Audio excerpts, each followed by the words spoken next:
আল্লাহ রাসূলের সাহাবীরা সফরে যাচ্ছেন, হঠাৎ করে একটা লোকালয়ে ঢুকলেন, দেখলেন একজন লোককে সাপে কামড় মেরেছে। কি করছে? সাপে কামড় মারছে। এখন সাহাবীদের দলে তেমন কোনো খাবার দাবার নাই। যেই লোককে সাপে কামড় মেরেছে ওই চিকিৎসা দেওয়ার মতো ওই এলাকায় কোনো মানুষও নাই, কোনো ডাক্তারও নাই, কোনো কবিরাজও নাই। কে এত বড় ট্রিটমেন্ট করবে? রাসূলের সাহাবীরা আগায় গেলেন, আর রাসূলের চাচা ছিলেন হযরত আব্বাস রাদিয়াল্লাহু তাআলা আনহু, যিনি হলেন রাইসুল মুফাসসিরিন হযরত আব্বাস ইবনে আব্বাস রাদিয়াল্লাহু তাআলা আনহু ওই লোকদের কাছে যে বললেন, তোমরা কোনো চিন্তা করো না, টেনশন করো না, যাকে সাপে কামড় মেরেছে তাকে আমার কাছে নিয়ে আসো, আমার কাছে চিকিৎসা আছে। সুবহানাল্লাহ বলেন। হযরত ইবনে আব্বাস রাদিয়াল্লাহু তাআলা আনহু সূরাতুল ফাতিহা পড়ে মুখ থেকে একটু লালা নিয়ে ওই সাপে যেখানে কামড় দিয়েছে সেই ক্ষতর মধ্যে লাগায় দিলেন, সাথে সাথে ওই লোক সুস্থ হয়ে গেছে। সূরাতুল ফাতিহা এমন একটা পাওয়ারফুল সূরা। ও মুসলমান, আল্লাহর বান্দারা, সূরাতুল ফাতিহাই শুধু একটা পাওয়ারফুল সূরা না, আল্লাহ তাআলা কোরআনুল কারীমের মধ্যে যতগুলা সূরা নাজিল করেছেন সব সূরা হলো পাওয়ারফুল সূরা। ঠিক কিনা বলেন? ওই যে বললাম রাসূলের সাহাবীরা, ইসলামের ইতিহাসে একটা যুদ্ধ হয়েছিল, খন্দকের যুদ্ধ। এই যুদ্ধে মুসলমানের সংখ্যা ছিল ৩,০০০ আর কাফেরদের সংখ্যা ছিল প্রায় ১০,০০০। কয় হাজার?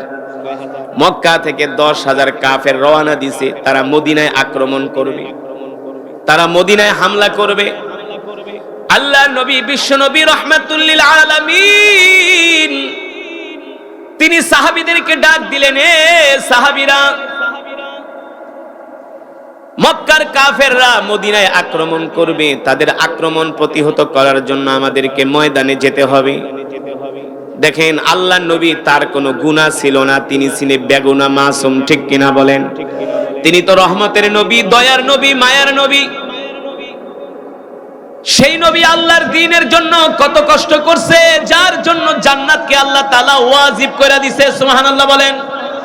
সেই নবী সাহাবীদেরকে ডাকতেছে, সাহাবীরা আসো, মক্কার কাফেররা মদিনায় আক্রমণ করবে, আমরা এই মক্কার কাফেরদেরকে প্রতিহত করার জন্য যুদ্ধের জন্য প্রস্তুতি নিতে হবে। আল্লাহর নবী বললেন, সাহাবীরা যার কাছে যা আছে নিয়ে আসো, যুদ্ধের জন্য অস্ত্র কিনতে হবে, সরঞ্জামাদি কিনতে হবে। সাহাবীদের ঘরে যার ছিল সবাই সব সম্পদ নিয়ে আল্লাহর নবীর কদমে হাজির করছে। সুবহানাল্লাহ বলেন। এই যে আজকে আপনারা যে মাদ্রাসায় দান করলেন, এই দানের দ্বারা কিন্তু শুক্রে 8 দিন ধরে না, এই দানের দ্বারা সেই 1450 বছর আগের থেকে আল্লাহ নবী ডাক দিতেন আর সাহাবীদের ঘরে যা থাকতো তাই নিয়ে আসতো। এমনকি সাইয়েদনা আবু বকর লবণের বাটিটা পর্যন্ত নিয়ে আসতো। কিসের বাটি? লবণের বাটিটা পর্যন্ত আল্লাহ রাসূলের কদমে হাজির করছে। ও আল্লাহর নবী, আপনি আমার কাছে চাইছেন, ঘরে সোনা গয়না যা ছিল, দিনার দিরহাম, দামি মালপত্র যা ছিল সব আনছি, লবণের বাটিটা পর্যন্ত নিয়ে আসছি। সুবহানাল্লাহ বলেন। এই যে অনেক মা বোনেরা মুরগির ডিম দেয়, মাদ্রাসায় দেয় কি দেয় না? এটা মহব্বত, এটা ভালোবাসা, এটা আল্লাহর দ্বীনের প্রতি ভালোবাসা। হযরত সাহাবায়ে কেরাম রিদওয়ানুল্লাহি তাআলা আলাইহিম আজমাইন, তাদের যত সম্পদ ছিল আল্লাহ রাসূলের কদমে হাজির করছে। আল্লাহর নবী ৩,০০০ সাহাবীদের মধ্যে ১৫০০ সাহাবী, ১৫০০ সাহাবী যুদ্ধের জন্য প্রস্তুত করছে, আর ১৫০০ সাহাবী থেকে আল্লাহর নবী মদিনার শহরে রাইখা দিয়েছে, তোমরা মদিনায় থাকবা, তোমরা হলা রিজার্ভ ফোর্স। প্রথম আমরা ১৫০০ নিয়ে ১০,০০০-এর উপরে আক্রমণ করব। আল্লাহু আকবার। যদি আমাদের সৈন্যের প্রয়োজন হয় তোমরা ১৫০০ আবার যুদ্ধের ময়দানে যাবা, এখন তোমরা রিজার্ভ ফোর্স হিসাবে ১৫০০ তোমরা মদিনা শহরে থাকো। ইতিহাসের মধ্যে আসছে আল্লাহর নবী ১৫০০ সাহাবী নিয়ে যুদ্ধের ময়দানে বের হয়ে গেছে। এই যুদ্ধটা ছিল একটা খন্দকের যুদ্ধ। কাফেররা যাতে মদিনার শহরে ঢুকতে না পারে, এই কারণে আল্লাহর নবী মদিনার চতুর্পাশে বড় বড় গর্ত পরিখা খনন করছে, বড় বড় কূপ, বড় বড় এক একটা কূপ ছিল 40 ফিট পর্যন্ত লম্বা, এক একটা কূপ ছিল 40 ফিট পর্যন্ত লম্বা, আর তার গভীরতা ছিল প্রায় 10 ফিট। আল্লাহ নবী এমন কিছু কূপ খুঁড়ছে যাতে করে মক্কার কাফেররা মদিনায় আক্রমণ করতে না পারে, মদিনায় ঢুকতে গেলে যাতে কূপের ভিতরে পইড়া মরে। আল্লাহ নবীর কেমন যুদ্ধের কৌশল দেখেন। পুরা মদিনার চতুর সাইডে এমন গর্ত করা হচ্ছে, সাহাবীরা কূপ খনন করতে করতে, গর্ত করতে করতে ক্লান্ত হয়ে গেছে। আল্লাহ নবী স্বয়ং নিজে যায়া কোদাল দিয়া, শাবল দিয়া, আল্লাহর নবী খন্তা দিয়া নিজে কূপ খনন করতেছে নিজের হাত দিয়া। শুধু একদিন, 2 দিন, 3 দিন না, আল্লাহ নবী রাহমাতুল লিল আলামিন, যেই নবী সম্বন্ধে আল্লাহ তাআলা কোরআনুল কারীমে আরসালনাকা ইল্লা রাহমাতাল লিল আলামিন, আল্লাহু আকবার। নবী হে আমার, আমি আল্লাহ আপনাকে সমগ্র বিশ্ববাসীর জন্য রহমত কইরা পাঠাইছি। সুবহানাল্লাহ বলেন। আপনি হলেন রহমত, আপনি হলেন বরকত। আমার নবী এমন রহমতের নবী, এমন বরকতের নবী। আমার নবী যেখানেই হাত দেয় সেখানেই স্মরণে পরিণত হয়ে যায়। সুবহানাল্লাহ বলেন। ও মুসলমান, এমন নবী যেই নবীর থুতু মোবারক তিতা পানির মধ্যে রাখলে সাথে সাথে ওই পানি মিষ্টি হয়ে যায়। সুবহানাল্লাহ বলেন। আমার নবী এমন বরকতের নবী যেই নবী মৃত গাছের নিচে বসতে সাথে সাথে মৃত গাছ জীবিত হয়ে যায়। সেই নবী নিজের হাত দিয়া কূপ খনন করতেছেন, পরিখা খনন করতেছেন। তাও একদিন না, 2 দিন না, লাগাতার 3 দিন পর্যন্ত সাহাবীদেরকে নিয়ে আল্লাহ নবী যুদ্ধের প্রস্তুতি নিচ্ছেন। সাহাবী জাবের রাদিয়াল্লাহু তাআলা আনহু দেখেন, আল্লাহ নবী কূপ খনন করতে করতে, কষ্ট করতে করতে আল্লাহ নবীর হাত আর চলে না, আল্লাহ নবীর পা আর চলে না।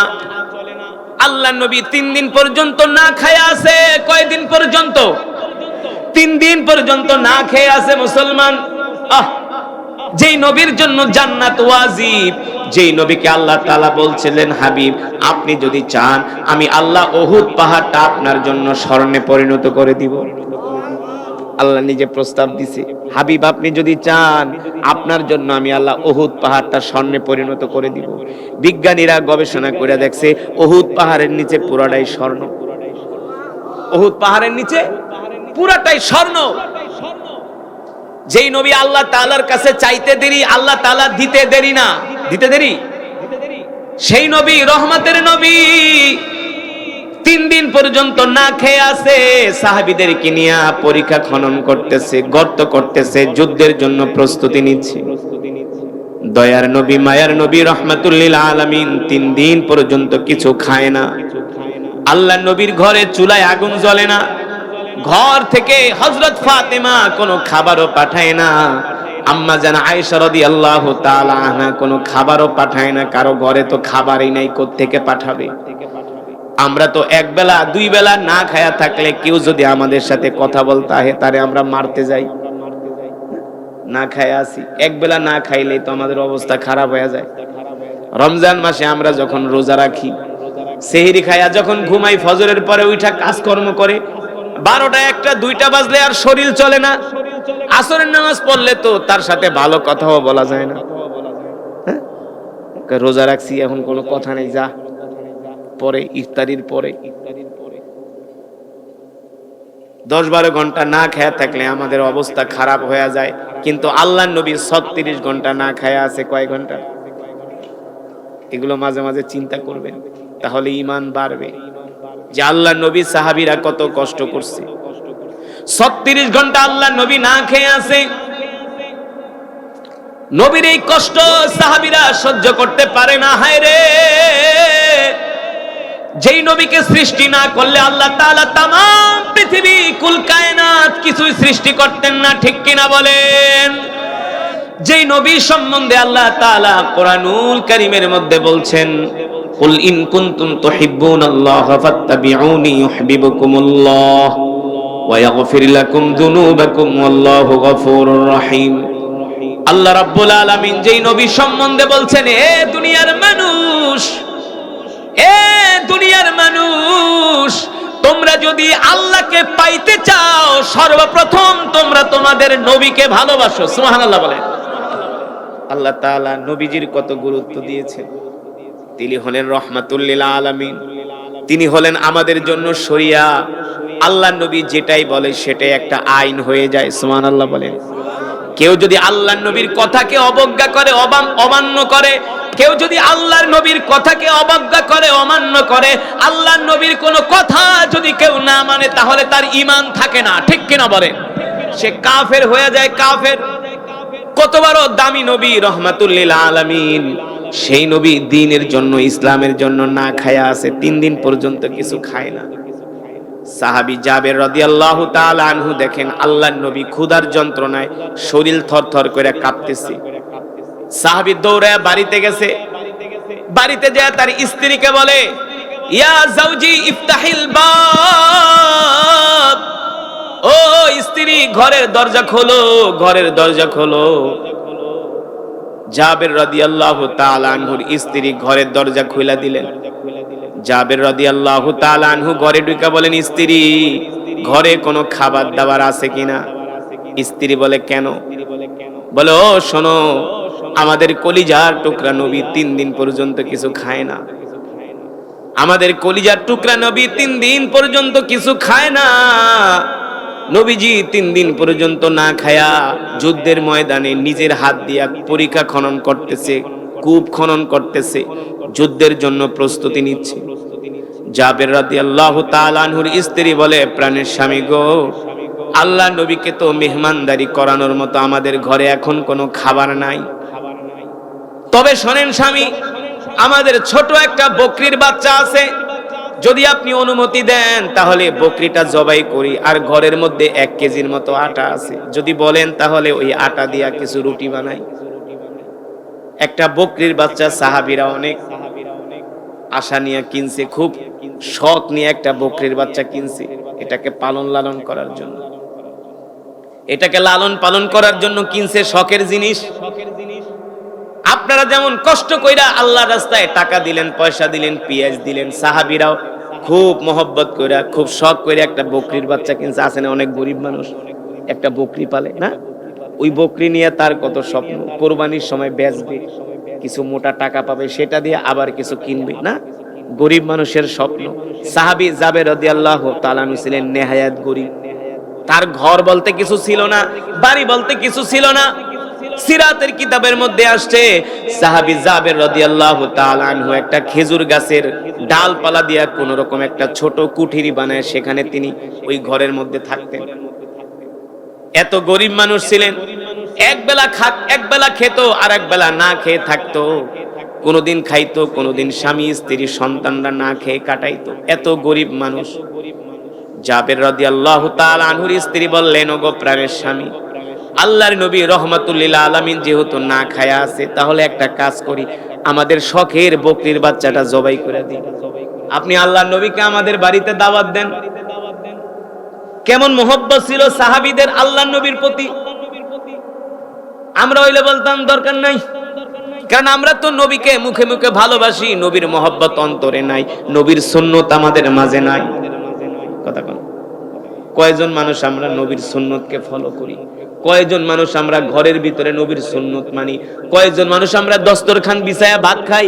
কয়জন মানুষ আমরা মেসওয়াক করি? কয়জন মানুষ আমরা ঢিলা কুলুপ ব্যবহার করি? কয়জন মানুষকে সালাম দেই? কয়জন মানুষ আমরা মানুষের সাথে ভালো আচরণ করি? আমাদের মুখের ভাষা তো এমন ভাষা, যে মুখের ভাষা পিস্তলের গুলির চাইতে আরো ভয়ঙ্কর। মুখ খারাপ হইলে আমরা জাতে অজাতে মানুষকে গালাগালি করি। কিন্তু আল্লাহর নবী এমন নবী, তিনি 63 বছর জিন্দেগিতে কোনোদিন এই জবান দিয়ে কোনো মানুষকে একটা কষ্ট দেয় নাই, কোনো তার জবান দিয়ে একটা কটু কথা বের হয় নাই। সুবহানাল্লাহ বলেন। সেই নবী রাহমাতুল লিল আলামিন। সাহাবী জাবের রাদিয়াল্লাহু তাআলা আনহুর স্ত্রী বলে, প্রাণের স্বামী গো, যদি অনুমতি দেন তাহলে আমরা আমাদের বকরির বাচ্চাটা জবাই করি, আর ঘরে কিছু আটা আছে আগামীকালকে খাবার জন্য, ওই আটা দিয়ে কয়েকটা রুটি বানাই, আল্লাহ নবীকে আগামীকাল দুপুরে আমাদের বাড়িতে দাওয়াত দেন, আমরা তাকে মেহমানদারি করি। সুবহানাল্লাহ। তবে জাবের রাদিয়াল্লাহু তাআলা আনহুর স্ত্রী বলে, শোনেন স্বামী, আল্লাহ নবীকে যে দাওয়াত দিবেন, আল্লাহ নবী সহ মাত্র 10 জন আসতে বলবেন, এর বেশি না। কারণ একটা ছোট বকরির বাচ্চা আর কয়জনই খেতে পারে? 1 কেজি আটার রুটি দিয়ে আর কয়জন মানুষই খাইতে পারে? সর্বোচ্চ 10 জন। 1 কেজি আটা রুটি 10 জন মানুষেরও হয়, 10 জন মানুষেরও হয় না। জাবের রাদিয়াল্লাহু তাআলা আনহুর স্ত্রী ছিলেন বুদ্ধিমতী মহিলা, বলে আল্লাহর নবী সহ 10 জন দাওয়াত দিয়েন। তিলকা আশারাতুন কামিলা, 10, 1 থেকে 10 পর্যন্ত, এটা অনেক বড় একটা বরকতের গণনা। বলে 10 জন দাওয়াত দিয়েন। জাবের রাদিয়াল্লাহু তাআলা বলে ঠিক আছে ঠিক আছে, যাও 10 জনই দাওয়াত দিব। যখন স্ত্রী বকরির বাচ্চা জবাই করবে আল্লাহর নবীর জন্য, এই কথা শুনে জাবের রাদিয়াল্লাহু তাআলা খুশি হয়ে গেছে যে আল্লাহর নবী আমার বাড়িতে মেহমানদারি হবে, এর চাইতে আর খুশির খবর হতে পারে না, পারে? আল্লাহর নবীকে মেহমানদারি করাবে।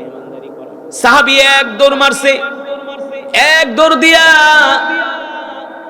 আল্লাহর নবীর কাছে চলে গেলেন আর বললেন, ওগো আল্লাহর নবী, আগামীকাল দুপুরবেলা আমার বাড়িতে আপনার দাওয়াত। সুবহানাল্লাহ বলেন। আল্লাহ নবী মুস্কি হাসি দিয়া বলে, যাবে আনতা ফাকিরুন জিদ্দান, তুমি তো গরিব মানুষ। দেখবেন সমাজে কিছু মানুষ আছে অনেক গরিব নেহায়াত, তারা আলেমদেরকে খুব ভালোবাসে, আছে না? এমন আমাদের অনেক মুসল্লি আছে, আমাদের পিছনে নামাজ পড়ে, আমরা জানি সে নেহায়াত গরিব। আয়েশা বলে, হুজুর আমার বাড়িতে এক বেলা একটু খাবার খাইবেন। আমি বলি, ভাই আপনি আমাদের জন্য এক বেলার আয়োজন করলে তো আপনার অনেক টাকা খরচ হবে, প্রায় 2-3 হাজার টাকা লাগবে, এগুলা দিয়ে আপনি 1-1.5 দিন আপনি ভালো চলতে পারেন। বলে, না হুজুর, যত কষ্ট করি না। গতকালকে আমার প্রোগ্রাম ছিল ঢাকাতে, এই রামপুরায়। একটা লোক আইসা বলতেছে, হুজুর খুব অভাবে আছি বলে আমার হাতে 500 টাকা দিচ্ছে। আমি বলি, আপনি না বলেন অভাবে আছি? হুজুর অভাবে থাকলে কি হইছে, আপনারা তো ভালোবাসি, আপনারা ভালোবাসি হুজুর, আপনার তেলাওয়াত শুনি। অভাবে থাকলে কি হইছে, আপনারা ভালোবাসি। আমি বললাম, এখন দরকার নাই, যেদিন অভাব কাটবো ওই দিন আপনি আমারে ফোন দিয়া 500 টাকা না 1000 টাকা দিয়ে আমি নিব, এখন নিব না। হুজুর এই কথা বলে আমি কষ্ট পাবো। তো কিছু ভালোবাসা আছে কার জন্য? আরো জোরে বলেন, কার জন্য? মান আহাব্বা লিল্লাহ, আল্লাহর নবী বলেন তুমি কাউকে ভালোবাসবা কার জন্য? ও আবগাদা লিল্লাহ, তুমি কারোর উপর রাগ করবা কার জন্য? আল্লাহর জন্য। মান আহাব্বা লিল্লাহ, মুমিনের ভালোবাসাও হবে আল্লাহর জন্য, আর মুমিন কারো রাগ করবে ও আল্লাহর জন্য। মুমিন ব্যক্তি স্বার্থে কিছুই করবে না। যদি সে আল্লাহর জন্য ভালোবাসে, আল্লাহর জন্য রাগ করে, আল্লাহর নবী বলেন ফাকাদ ইস্তিকমালাল ঈমান, তাহলে তার ঈমান পরিপূর্ণ হয়ে গেল। আল্লাহু আকবার। সাহাবীরা আল্লাহর নবীকে কলিজা দিয়া ভালোবাসতেন। জাবের রাদিয়াল্লাহু তাআলা আনহু যে বললেন, ওগো আল্লাহর নবী, আগামী কাল আমার বাড়িতে আপনার দাওয়াত। আল্লাহর নবী মুস্কি হাসি দিয়া বলে, যাবে তুমি তো গরিব মানুষ, তুমি তো নিজেই খেতে পারো না, আমি তো তোমার সম্বন্ধে জানি, তুমি আবার আমাকে দাওয়াত দিতে আসছো। জাবের রাদিয়াল্লাহু তাআলা আনহু বলে, এত কিছু বুঝি না, আমার বাড়িতে আপনাকে যেতেই হবে। সুবহানাল্লাহ। আপনার জন্য আমি একটা বকরি জবাই করছি। সুবহানাল্লাহ বলবেন না? এই কথা শোনার পরে আল্লাহর নবী একটা মুস্কি হাসি দিয়েছে, তুই গরিব মানুষ, আমার জন্য বকরি জবাই করছিস? বলে, হ্যাঁ। ওগো আল্লাহর নবী, ফিদাকা আবি ওয়া উম্মি ইয়া রাসূলুল্লাহ, শুধু বকরি না আপনার জন্য কলিজা কাইটা দিতে পারি, আপনার জন্য আমার মা বাবা কোরবান হয়ে যাক, আপনাকে এত ভালোবাসি। সাহাবী বলে, ওগো আল্লাহর নবী, আপনি আমার বাড়িতে একা না, আমার বাড়িতে আপনি সাথে আরো 9 জন, আপনি সহ 10 জন যাবেন। কয়জন? জোরে বলেন, কয়জন? আল্লাহর নবী বলে, যাবে, আমি সহ তোমার বাড়িতে 10 জন যাব না? আমার সাথে আমার এখানে সাহাবী আছে 1500। কয় হাজার? আমি একা খাবো আর আমার সাহাবীরা খাবে, তা হবে? আমি একা খাবো আর আমার 1500 সাহাবীরা খাবে না, এটা হবে না। এমন সাহাবী তো গরিব, সে আর কি করবে? সে কি 1500 মানুষে খাওয়াইতে পারবো? সে যে বকরি জবাই করছে, হাড্ডি দিলেও তো হবে না, আধা পিস কইরাও তো হবে না, ঝোল দিলেও হবে না 1500 মানুষকে। সাহাবী তো চিন্তায় পড়ে গেছে। আল্লাহর নবী সাহাবীর দিকে তাকায় দেখলেন সাহাবী চিন্তায় পড়ে গেছে। আল্লাহর নবী বলে, আমি যাব আর আমার সাহাবী না খায় থাকবে, এটা হবে না। জাবের রাদিয়াল্লাহু তাআলা চিন্তায় পড়ে গেল, কি করবে, কথা কয় না। আল্লাহর নবী বলে, যাবে, চিন্তা করো না। সব সাহাবীদেরকে ডাক দিয়েছে, এই সাহাবীরা শোনো, এখানে তোমরা যারা আছো 1500 সাহাবী, আগামীকাল আমার সাথে জাবেরের বাড়িতে সবাই দাওয়াত খাইতে যাইবা। আর আস্তে কোন সুবহানাল্লাহ। যখন আল্লাহ নবী ১৫০০ সাহাবী দাওয়াত দিছে জাবেরের বাড়িতে খাওয়ানোর জন্য, এই কথা শুনে তো সাহাবীর অবস্থা খারাপ। সাহাবীর অবস্থা খারাপ তো হইবই। এক ছোট বকরির বাচ্চা দিয়ে কি ১৫০০ মানুষে খাওয়ানো সম্ভব? সম্ভব? সাহাবীর তো পুরো অবস্থা খারাপ, টেনশনে শেষ। আল্লাহ নবীর সামনে কিছু বলে না, এক দৌড় মারছে বাড়িতে, যে বলে জাউজি তাআলাও, স্ত্রী এদিকে আসো, এদিকে আসো, বড় একটা খবর আছে। আগেই বলি তুমি আমারে দোষারোপ করো না। বলে কি হইছে? কে তুমি আমারে মাফ করো, আমারে দোষারোপ করো না। বলে কি হইছে বলেন? বলে তুমি যেমনে বলছো আমি এমনি আল্লাহ নবীরে দাওয়াত দিছি ১০ জন, কিন্তু আল্লাহ নবী কি করছে জানো নি? কয় কি করছে? কে আল্লাহ নবী ওই যুদ্ধের ময়দানে যত সাহাবী ছিল ১৫০০ সবাইরে আমাদের বাড়িতে দাওয়াত দিছে। সাহাবী জাবের রাদিয়াল্লাহু তাআলা আনহুর স্ত্রী ছিলেন বুদ্ধিমতী, সে ছিলেন মুমিনা। কি ছিলেন? মুমিনা, জাকেরা, শাকেরা, সালিহা। সে ছিলেন আল্লাহওয়ালা, সে ছিলেন শুকরকারিনী বান্দি, সে ছিলেন সালেহা আবেদা। আল্লাহু আকবার। জাবের রাদিয়াল্লাহু তাআলা আনহুর স্ত্রী বলে, প্রাণের স্বামী গো, আল্লাহর নবী জবান দিয়ে কি ১৫০০ দাওয়াত দিছে, আপনি কি শুনছেন? বলে হ্যাঁ। আমি শুধু শুনি নাই, আল্লাহ নবী বলছে তুমি গরিব মানুষ, তুমি বকরি জবাই করছো, ১০ জন মানুষে খাওয়াইবা, আমরা ১০ জন খাবো আর আমার সব সাহাবীরা না খায়া থাকবে, এটা হইতে পারে না। যাও যাও, আমি নবী অর্ডার দিলাম, রান্না করো, আমরা ১৫০০ই তোমার বাড়িতে মেহমানদারি গ্রহণ করব। জাবের রাদিয়াল্লাহু তাআলা আনহুর স্ত্রী বলেন, প্রাণের স্বামী, ওগো প্রাণের স্বামী, চিন্তা করবেন না, টেনশন করবেন না। আল্লাহর নবী যদি ১৫০০ মানুষকে দাওয়াত দিয়া থাকে, আপনার আমার চিন্তা কিসের? তিনি তো নবী, তিনি তো রাহমাতুল লিল আলামিন, তার ইজ্জত তার সম্মান রক্ষা করবেন কি? জোরে বলেন কে? কেমন ঈমান ছিল সাহাবীদের? ওগো প্রাণের স্বামী, তিনি তো আল্লাহর নবী, আল্লাহর নবীকে কখনো আল্লাহ তাআলা বেইজ্জতি করবেন? চিন্তা করেন না, জান আল্লাহই ব্যবস্থা করবে। সুবহানাল্লাহ। এবার আল্লাহর নবী সব সাহাবীদেরকে দাওয়াত দিয়া দিছে, আগামীকাল দুপুর বেলা আমরা জাবেরের বাড়িতে দাওয়াত খাবো। কি করব? জাবেরের বাড়িতে দাওয়াত খাবো। ১৫০০ সাহাবী আল্লাহ রাসূলের সাথে হযরত জাবের রাদিয়াল্লাহু তাআলা আনহুর বাড়িতে দাওয়াত খাওয়ার জন্য রওনা দিলেন। আশেপাশের ইহুদিরা, কাফের মুশরিকরা বলে, জাবের পাগলামির আর জায়গা পাও না, জাবের পাগলামির আর জায়গা পাও না, তোমাদের নবী তোমাদের যা কয় তাই তোমরা নাচো। দেখবেন সমাজে কিছু নাস্তিক মুরতাদ আছে, বলে হুজুরদের মাথা নষ্ট হয়ে গেছে, এই মানুষদেরকে নিয়ে রাস্তায় আন্দোলন করে, কয় কি কয় না? বলে না, হুজুরদেরকে কটু কথা বলে, আবার হুজুরদের সাথে যারা থাকে তাদেরকেও বলে হুজুরকে মাথা খারাপ, এই হুজুররাই দেশটারে খাইছে, বলে কি বলে না? যারা এই কথা বলে দেখবেন একটাও ঠিক মতো নামাজ পড়ে না, নামাজের ধারে কাছেও নাই। আপনি ওয়াজ মাহফিল করবেন, কোনো সমস্যা নাই, কালেকশন করতে গেলে বলে হুজুর চাঁদাবাজি করতে আইছেন। আর গানের অনুষ্ঠান করবেন, দেখবেন টাকা চাওয়ার আগে দিয়া দেয়, টাকা চাওয়ার আগে দিয়া দেয়। মানুষ হারামের প্রতি ধাবিত হয় খুব বেশি, মানুষ হাসতে হাসতে জাহান্নামের দিকে আসে, আর টাইনাও জান্নাতের দিকে আনা যায় না। ঠিক কিনা বলেন?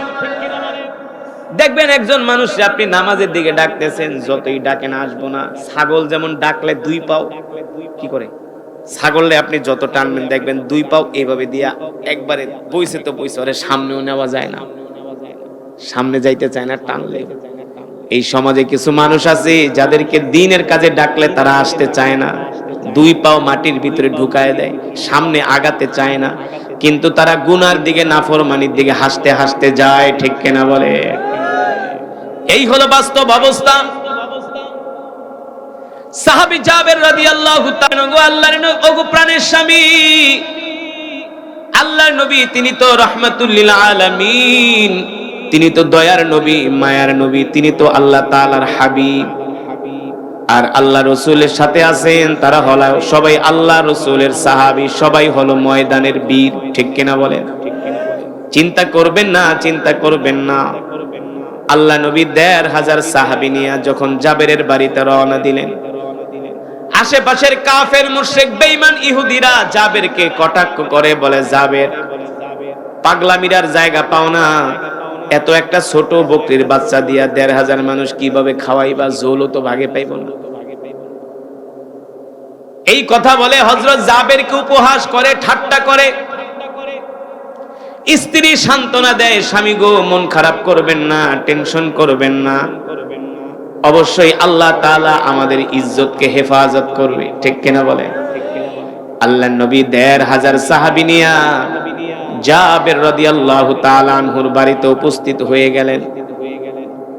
আশেপাশের শত শত মানুষ তাকায়া তাকায়া দেখতেছে, এত মানুষকে জাবের কিভাবে খাওয়াবে, কিভাবে সম্ভব এত মানুষকে খাওয়ানোর।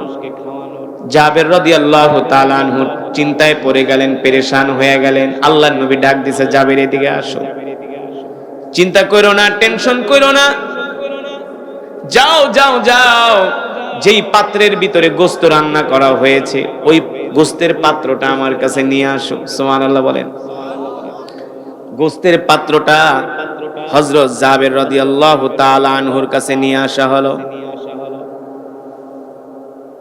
জাবের রাদিয়াল্লাহু তাআলা আনহুর কাছে গোশতের পাত্রটা নিয়ে আসা হলো, আর বললেন, যাও যে পাত্রের ভিতরে রুটি বানানো আছে রুটির পাত্রটা আমার কাছে নিয়ে আসো। সুবহানাল্লাহ বলেন। জাবের রাদিয়াল্লাহু তাআলা আনহু গোশতের পাত্র আর রুটির পাতিল দুইটা আল্লাহ রাসূলের সামনে এনে হাজির করলেন। আল্লাহ নবী বললেন, জাবের শোনো শোনো, আমি যেইভাবে বলবা সেইভাবে গোশতগুলো ভাগ করে করে মানুষকে দিবা, মেহমানদেরকে সেইভাবে বন্টন করে খাওয়াবা।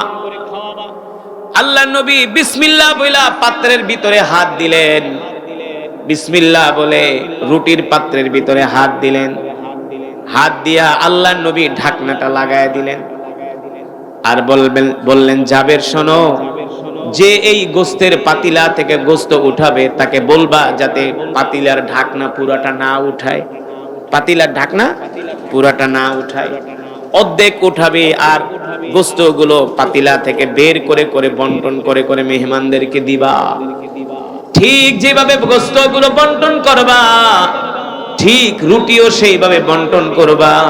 রুটির পাতিলার ঢাকনাও পুরা উঠানো যাবে না, অর্ধেক উঠাবা আর রুটি সেখান থেকে বের করবা, আর বিসমিল্লাহ বইলা শুধু দিতেই থাকবা, দিতেই থাকবা। আল্লাহর নবী যেমন ভাবে নির্দেশ দিলেন, জাবের রাদিয়াল্লাহু তাআলা আনহু তার স্ত্রী ওইভাবে করে বন্টন করতে শুরু করলেন। যোহরের নামাজের পরে খাবার শুরু হয়ে গেল আসর পর্যন্ত, মিনাজ যোহর ইলাল আসর, যোহর থেকে আসর পর্যন্ত ধুমধাম খাবার দাবার চললো। সুবহানাল্লাহ বলে। সবাই খাচ্ছে খাচ্ছে, একেবারে খেতে খেতে সবার পেট ভরে গেছে, পরিতৃপ্ত হলো, তৃপ্ত হলো। আল্লাহ নবী ডাক দিয়েছেন, জাবের এদিকে আসো, কি ব্যাপার, মেহমান কি কেউ বাকি আছে নাকি? জাবের রাদিয়াল্লাহু তাআলা আনহু বলেন, ওগো আল্লাহর নবী, মেহমান বাকি শুধু আপনি, আর আমরা স্বামী স্ত্রী, আর কেউ বাকি নাই। মেহমান বাকি শুধু আপনি, আপনিই খান নাই। কেমন দয়ার নবী দেখেন, নিজে না খায়া আগে সাহাবীদেরকে খাইয়েছে, নিজে আগে খায় নাই, সাহাবীদেরকে আগে খাওয়াইছে। আরে যেই নবী খায় নাই, আরে রিজিকের মালিক আল্লাহ কি রিজিক শেষ করে দিবে? এটা হতে পারে নাকি? আল্লাহ কি তার নবীকে কি না খাওয়ায় রাখবে নাকি? নবী নিজেই তো খায় নাই, আর সবাই খেয়েছে। আল্লাহর নবী বলে, জাবের যাও আমার জন্য খাবার নিয়ে আসো। জাবের রাদিয়াল্লাহু তাআলা আনহু আল্লাহর নবীর জন্য গোশত আনলেন, রুটি আনলেন, আল্লাহর নবী নিজে খাইলেন। এবার বললেন, জাবের যাও যাও, তুমিও খাও, তোমার স্ত্রীকেও খেতে বলো। জাবের রাদিয়াল্লাহু তাআলা আনহু নিজেও খেলেন, তার স্ত্রীকেও খাওয়ালেন। এবার খাওয়ানোর পরে আল্লাহ নবী বললেন, জাবের যাও যাও, গোশতের পাতিলার ঢাকনা উঠাও, রুটির পাতিলার ঢাকনা উঠাও, দেখো তো কি অবস্থা পাতিলার। জাবের রাদিয়াল্লাহু তাআলা আনহু বিসমিল্লাহ বলে পাতিলার ঢাকনা উঠালেন, তাকায় দেখে যেমন গোশত পাতিলার মধ্যে তেমন আছে, এক ফোঁটাও কমে না। এক টুকরাও কমে নাই। আল্লাহু আকবার। যেমন রুটি তেমন আছে, এক টুকরাও কমে নাই। আল্লাহু আকবার। এই দৃশ্য দেখা জাবের রাদিয়াল্লাহু তাআলা আনহু কান্না করতে করতে আল্লাহর নবীর সামনে গেলেন। আল্লাহর নবী তো বুঝছেন, এ জাবের কাঁদো কেন? লিমা তাবিকি ইয়া জাবের, কাঁদো কেন? জাবের রাদিয়াল্লাহু তাআলা আনহু বলে, ওগো আল্লাহর নবী, আপনি তো বরকতের নবী, আপনি যেভাবে আমাদেরকে বলে দিয়েছেন সেভাবে আমরা গোশতগুলো ভাগ করেছি, বন্টন করেছি, মেহমানদেরকে খাওয়াইছি। আল্লাহি রব্বাল কাবা, রবের কাবার কসম খায়া বলি, যেমন গোশত তেমন আছে, যেমন রুটি তেমন আছে, এক ফোঁটাও কমে নাই, এক ফোঁটাও কমে নাই। আল্লাহর নবী, বিশ্ব নবী, রাহমাতুল লিল আলামিন, তিনি ছিলেন বরকতের নবী, তিনি ছিলেন রহমতের নবী, ঠিক কিনা বলেন? ও মুসলমান, আল্লাহর বান্দারা, আল্লাহর নবী তো এমন পয়গম্বর রহমতুল লিল আলামিন, যিনি এক পেয়ালা দুধ আসহাবে সুফা সব সাহাবীদেরকে পান করিয়েছেন। এক পেয়ালা দুধ, কয় পেয়ালা? এক পেয়ালা দুধ রাসূলের দরবারে যত সাহাবী ছিল সবাইকে এক পেয়ালা দুধ পান করিয়েছেন। হযরত আলী রাদিয়াল্লাহু তাআলা আনহু নিজের হাতে সাহাবীদেরকে পান করিয়েছেন। যখন এক মাথা থেকে পান করাতে করাতে আরেক মাথায় আসলেন, ডান দিক থেকে বাম দিকে আসলেন, সিরাতের কিতাবের মধ্যে আসছে সেই মজমার মধ্যে 400 সাহাবী ছিলেন। কয়শো? আসহাবে সুফা, যারা আল্লাহ রাসূলের মজমায় সব সময় থাকতেন। 400 সাহাবীকে এক পেয়ালা দুধ পান করাইছে। ডান দিক থেকে শুরু করছে, বাম দিকে আসছে। আল্লাহর নবী জিজ্ঞেস করে, আলী, দুধের কি অবস্থা? বলে, যেমন দুধ তেমন আছে, এক ফোঁটাও কমে নাই। বিশ্বাস হয় না? বিশ্বাস না হলে তুমি ঈমানই থাকবে না। তিনি তো রহমাতুল লিল, জোরে বলেন। আল্লাহ তাআলা কোরআনুল কারীমে মধ্যে বলছেন, ওয়ামা আরসালনাকা ইল্লা রাহমাতাল লিল আলামিন। সুবহানাল্লাহ বলে। ওই যে বললাম, আল্লাহর নবীর থুতু মোবারক লবণাক্ত পানির মধ্যে আল্লাহর নবীর থুতু দিছে, সাথে সাথে সেই পানি মিষ্টি হয়ে গেছে। ওই কূপটা এখনো পর্যন্ত বদরের প্রান্তরে আছে। ওই কূপের নাম হলো বীরে শেফা। মদিনা শরীফ থেকে 80 কিলোমিটার দূরে সুহাদায়ে বদরের পাশে ওই কূপটা এখনো পর্যন্ত আছে। সাহাবীরা যুদ্ধের ময়দানে গেছে, একটা পানির কূপ পাইছে। যার কাছে পানির কূপ থাকে সে ভালো করে যুদ্ধ করতে পারে, কারণ মরুভূমির মধ্যে তো প্রচন্ড গরম, প্রচন্ড পিপাসা লাগে মানুষের। আল্লাহ নবী বললেন, সাহাবীরা দেখো তো কোনো পানির কূপ পাওয়া যায় কিনা। সাহাবীরা খুঁজতে খুঁজতে একটা পানির কূপ পেলেন। পানি মুখে দিয়ে দেখলেন পানিগুলো লবণাক্ত, তিতা। দৌড়ায় গেলেন, ওগো আল্লাহ নবী, কূপ তো একটা পাইছি কিন্তু পানি তো তিতা। আল্লাহ নবী বলে, চিন্তা করে না, আমাকে নিয়ে চলো। যখন আল্লাহ নবী কূপের কাছে গেলেন, মুখ থেকে একটু থুতু লালা বের করে পানির মধ্যে রাখলেন, সাথে সাথে পানি মিষ্টি হয়ে গেছে। তিনি তো রাহমাতুল লিল আলামিন, তিনি বরকতের নবী, রহমতের নবী, দয়ার নবী, মায়ার নবী। ও মুসলমান, সেই নবীকে সাহাবায়ে কেরাম জীবন দিয়া ভালোবাসছে, সেই নবীকে সাহাবায়ে কেরাম কলিজা দিয়া ভালোবাসছে, সেই নবীকে সাহাবায়ে কেরামরা আল্লাহর নবী যেটা নির্দেশ দিয়েছেন পুঙ্খানুপুঙ্খানুভাবে আল্লাহর নবীর প্রতিটা কথাকে তারা কদমে কদমে মেনেছেন। আমরাও সেই নবীর উম্মত। আমরাও যদি আল্লাহ রাসূলকে ভালোবাসতে চাই, আল্লাহর নবীর পেয়ারা উম্মত হতে চাই, তাহলে আল্লাহর নবীর আদর্শ, আল্লাহর নবীর সুন্নাত আমাদেরকে মানতে হবে, ঠিক কিনা বলে? আল্লাহ রাসূল বলছেন, মান আহাব্বা সুন্নতি ফাকাদ আহাব্বানি ওয়া মান আহাব্বানি কানা মাই ফিল জান্নাহ। আল্লাহু আকবার। আমার যে উম্মত আমার সুন্নতকে জিন্দা করবে, আমার যে উম্মত আমার সুন্নতকে ভালোবাসবে, আমি নবী কাল হাসরের ময়দানে সেই উম্মতের হাত ধরে ধরে আল্লাহর জান্নাতে পৌঁছে দিব। এই কারণে আমরা আল্লাহর নবীর সুন্নত গুলো মানবো। আল্লাহর নবীর সুন্নত কি? আফসুস সালাম। এক মুসলমান আরেক মুসলমানকে সালাম দিব, ছোট বড়কে সালাম দিব, বড় ছোটকে সালাম দিব। ও আতঈমুত তাআম, আমরা ক্ষুধার্তদেরকে খাওয়াবো। যেমন আপনারা আজকে মাদ্রাসায় দান করলেন, এই মাদ্রাসায় অনেক অসহায়, অনেক এতিম গরিব ছাত্ররা পড়ে, ঠিক কিনা বলে? অনেক বড় নেকের কাজ করছেন। লিনুল কালাম, আমরা এক মুসলমান আর এক মুসলমানের সাথে নরম ভাষায় কথা বলবো, কোনোদিন মানুষের মনে কষ্ট দিব না। যদি মানুষের মনে কষ্ট দেন, মানুষকে আঘাত দিয়া কথা বলেন, তাহলে কোনো ইবাদত আল্লাহর দরবারে কবুল হবে না। এই কারণে মানুষের সাথে সুন্দর আচরণ করতে হবে, মানুষদেরকে হৃদয় দিয়া ভালোবাসতে হবে। মানুষদেরকে কলিজা দিয়া ভালোবাসতে হবে। সম্পদের গৌরব করা যাবে না, ক্ষমতার দাপট দেখানো যাবে না, মানুষদেরকে অবজ্ঞা করা যাবে না, মানুষকে ছোট বলে কথা বলা যাবে না, মানুষকে ছোট করা যাবে না, মানুষদেরকে হৃদয় দিয়া ভালোবাসতে হবে। আল্লাহর নবী, বিশ্ব নবী রাহমাতুল লিল আলামিন এত সুন্দর চরিত্রের অধিকারী ছিলেন। আল্লাহর নবী 63 বছর জিন্দেগিতেও কোনোদিন কোনো মানুষের মনে কষ্ট দেয় না। আর আমরা অহরহ মানুষকে কষ্ট দিই, ঠিক কিনা বলেন? মানুষকে ছোট করে কথা বলি, গালি দেই, গালি তুচ্ছ তাচ্ছিল্য করি, ফাহেসা গালি দেই। আল্লাহ রাসূল বলছেন, সিবাবুল মুসলিমি ফুসুকুন ওয়া কিতালুহু কুফরুন। কোন মুসলমানকে যদি গালি দিল তাহলে সে ফাহেসা কাজ করলো, ঠিক কিনা বলেন? মুসলমানকে গালি দেওয়া যাবে না, কষ্ট দেওয়া যাবে না, কারণ সম্পদ আত্মসাৎ করা যাবে না। আল্লাহ রাসূলের সুন্নত কদমে কদমে জিন্দা করতে হবে। প্রস্রাব করে ঢিলাকুলো ব্যবহার করতে হবে, মিসওয়াক করে নামাজ পড়তে হবে, দস্তরখানা বিছায় ভাত খেতে হবে, রাস্তা দিয়ে হাঁটতেছি ডান দিক দিয়ে হাঁটতে হবে, কোন মানুষকে দেখলেই সালাম দিতে হবে, ঠিক কিনা? আল্লাহ রাসূলের সুন্নতগুলো আমরা মানতে পারবো তো ইনশাআল্লাহ? আর কেউ যদি আমাকে কষ্ট দেয়, আমি প্রতিশোধ পরায়ণ হব না, প্রতিশোধ নিব না, আমি আল্লাহ রাসূলের জন্য তাকে ক্ষমা করে দিব, ঠিক কিনা বলেন? এমন জীবন যদি আমরা গঠন করতে পারি, দেখবেন আপনি ইন্তেকালের পরে এলাকার ভিতরে আপনার জন্য কান্নার রোল পড়ে যাবে, যে মানুষটা কত ভালো ছিল, আমরা তাকে কষ্ট দিয়েছি, সে আমাদেরকে কোনোদিন কষ্ট দেয় নাই।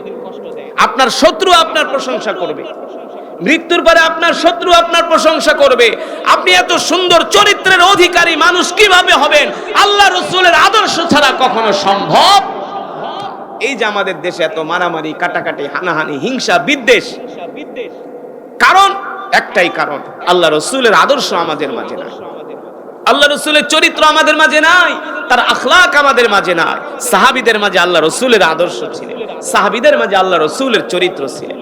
এই কারণে সাহাবীরাই হলো আসমানের নিচে জমিনের উপরে তাদের দলই হলো উত্তম দল, ঠিক কিনা বলেন? যে সাহাবীদের সম্বন্ধে আল্লাহ রাসূল বলেছেন, মিন আসহাবিকান নুজুম ইক্তাদাইতুম ইহতাদাইতুম, আমার প্রত্যেকটা সাহাবী হলো তারকাতুল্য, আমার সাহাবীদেরকে তোমরা অনুসরণ করো, অনুকরণ করো। আল্লাহ রাসূলের সাহাবীরা কোনোদিন আল্লাহ রাসূলের একটা সুন্নাত ছেড়ে দেয় না। আমরাও কদমে কদমে আল্লাহ রাসূলের সুন্নতকে আমরা মেনে চলবো, আল্লাহ রাসূলের সুন্নতকে আমরা জিন্দা করব। 5 ওয়াক্ত সালাত আমরা জামাতের সাথে আদায় করব। রাজি আছেন ইনশাআল্লাহ? রাজি আছেন ইনশাআল্লাহ? 5 ওয়াক্ত সালাত জামাতের সাথে আদায় করবেন, আল্লাহ রাসূলের সুন্নাহগুলো মেনে মেনে চলবেন, আল্লাহ রাসূলের সুন্নতগুলো অনুসরণ করবেন। দেখবেন ইন্তেকালের আগে আল্লাহ রাসূলের সাথে ঘুমের ঘরে জিয়ারত নসিব হয়ে যাবে। আর কমসে কম আল্লাহ রাসূলের শানে কমসে কম 100 থেকে 200 বার আল্লাহ রাসূলের প্রতি দুরূদ পড়বেন। আর যদি বেশি পারেন 1000 বার আল্লাহ রাসূলের প্রতি দুরূদ পড়বেন। কয় হাজার বার? 1000 বার। 1000 বার দুরূদ পড়তে সর্বোচ্চ 20 থেকে 25 মিনিট, 30 মিনিট সময় লাগে, এর বেশি লাগে না। 1000 বার দুরূদ পড়বেন। ফাহিশা কথা বাদ দেন, গল্প গুজব বাদ দেন, আল্লাহ রাসূলের প্রতি বেশি বেশি দুরূদ পড়েন। কিন্তু আমরা সেই কোরআন পড়ি না, কোরআন বুঝি না, কোরআন বুঝতে চাই না। মিয়া 60 বছর 70 বছর হয়ে গেছে, এখন পর্যন্ত সূরা ফাতিহা সহি করে পড়তে পারেন না। আল্লাহর কাছে কি জবাব দিবেন? কি জবাব দিবেন? নামাজ পড়েন না, রোজা রাখেন না, দিন মানেন না, ইসলাম মানেন না, খাও দাও ফুর্তি করো, দুনিয়াটা মস্ত বড় না, যেমন মন চায় এমনই চলেন, মনে যা চায় তাই করেন, মন চাইলে নামাজ পড়েন, মন চাইলে নামাজ পড়েন না। শয়তান যেদিকে নেয় ওই দিকেই যান। শয়তানের বিরুদ্ধে একটু জিহাদ করার মতো সক্ষমতাও আপনার নাই, কারণ আপনার ঈমান তো দুর্বল হয়ে গেছে। ঈমান কি হয়ে গেছে? দুর্বল হওয়ার কারণ হলো সমাজের 100-র ভিতরে 95% মুসলমান কোরআন পড়তে জানে না, কোরআন তেলাওয়াত জানে না। জানেন কোরআন তেলাওয়াত জানে না, অথচ তলাবুল ইলমি ফারিদাতুন আলা কুল্লি মুসলিম, কোরআন শিক্ষা করা প্রত্যেকটা মুসলমানের উপর ফরজ, ঠিক কিনা বলেন? সাহাবাদের ঈমান কেন এত মজবুত ছিল? কারণ কি? প্রত্যেকটা সাহাবী আল্লাহর কোরআন পড়তে পারতো, তারা কোরআনকে ভালোবাসতো, কোরআনকে মহব্বত করত, ঠিক কিনা বলেন? এই যে আমি আপনাদের সামনে কোরআন পড়লাম, আল্লাহ কোরআনুল কারীমে কি বলছেন? ওয়া ইযা তুলিয়াত আলাইহিম আয়াতুহু যাদাতুহুম ঈমানা, কোরআন শুনলে ঈমান বাইরা যায়। কি বেড়ে যায়? কোরআন শুনলে ঈমানের পাওয়ার বাড়ে, ঈমানের পাওয়ার বাড়ে। কোরআন শুনলে অন্তরের ময়লা দূর হয়ে যায়।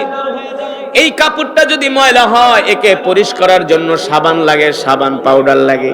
সাবান পাউডার দিলে যেমন ময়লাযুক্ত কাপড় পরিষ্কার হয়ে যায়, একজন গুনাহগার ব্যক্তি যদি আল্লাহর কোরআনের তেলাওয়াত করে, আল্লাহ তাআলার কোরআনের তেলাওয়াত শুনে, আল্লাহ তাআলা তার অন্তরের ময়লাগুলো দূর করে দেয়। ঠিক কিনা বলেন? অন্তরের ময়লা কোনগুলা? ওই যে মিথ্যা কথা বলেন, অন্তরে ময়লা পড়ে যায়। ওই যে সুদ খান, অন্তরে ময়লা পড়ে যায়। ঘুষ খান, অন্তরে ময়লা পড়ে যায়। মানুষকে মাপে কম দেন, এগুলা করতে করতে অন্তর নষ্ট হয়ে যায়।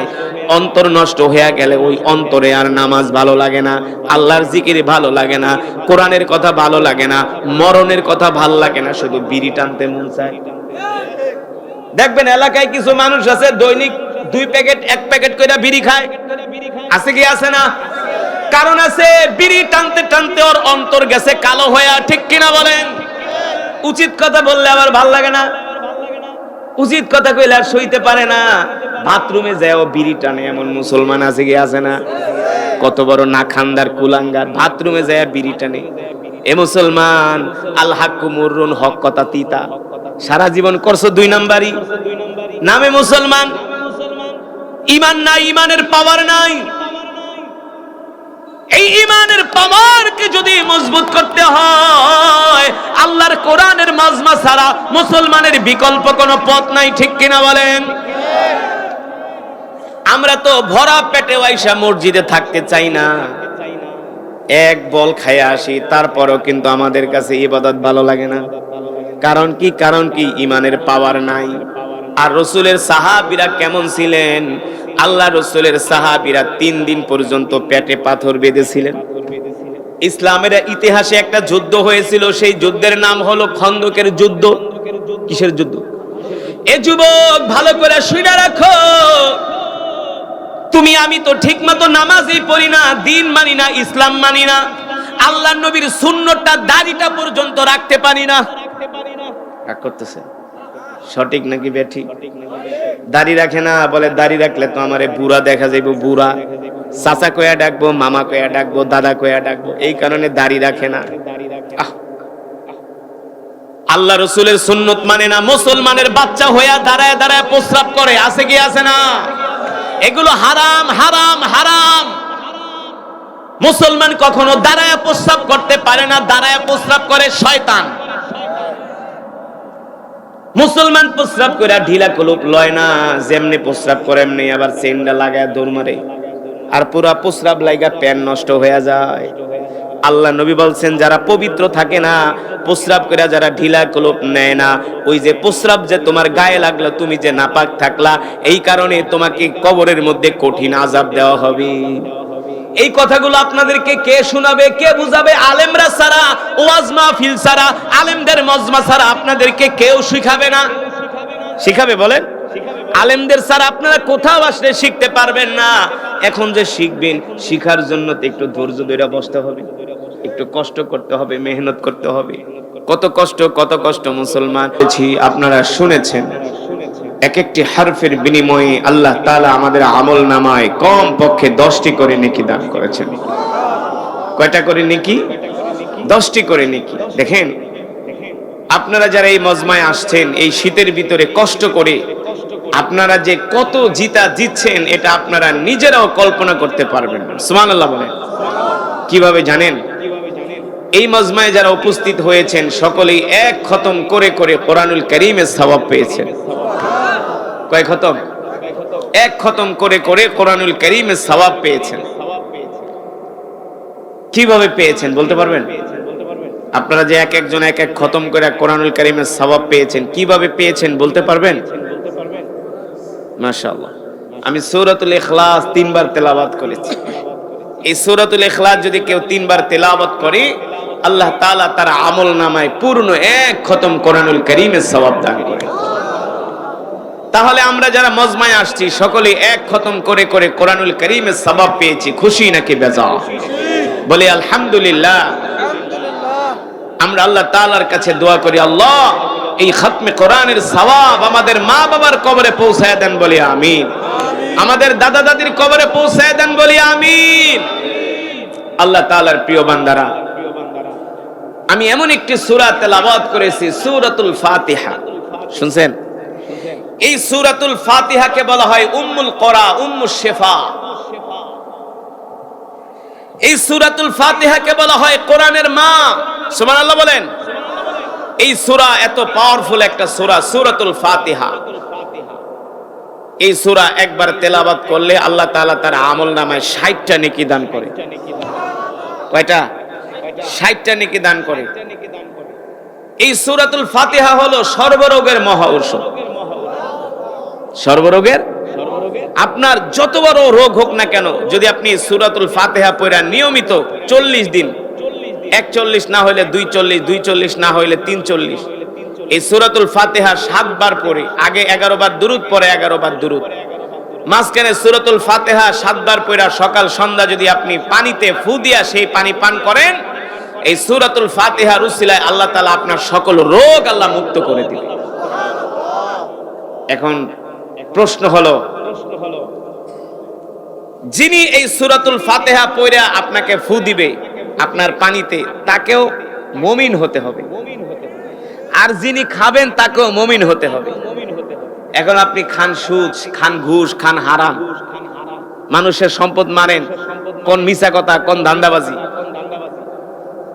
তাহলে আপনার কোনো উপকার হবে না। আল্লাহর নবী বলছেন, কোন মুমিনকে যদি সূরাতুল ফাতিহা পড়া ফু দিয়া তাকে পানি খাওয়ায়, আল্লাহ তাআলা এই উসিলায় তার সব রোগ আল্লাহ শিফা করে দিবে। শুধু এখানে শেষ নয়, রাসূলের সাহাবীরা একটা সফরে যাচ্ছেন,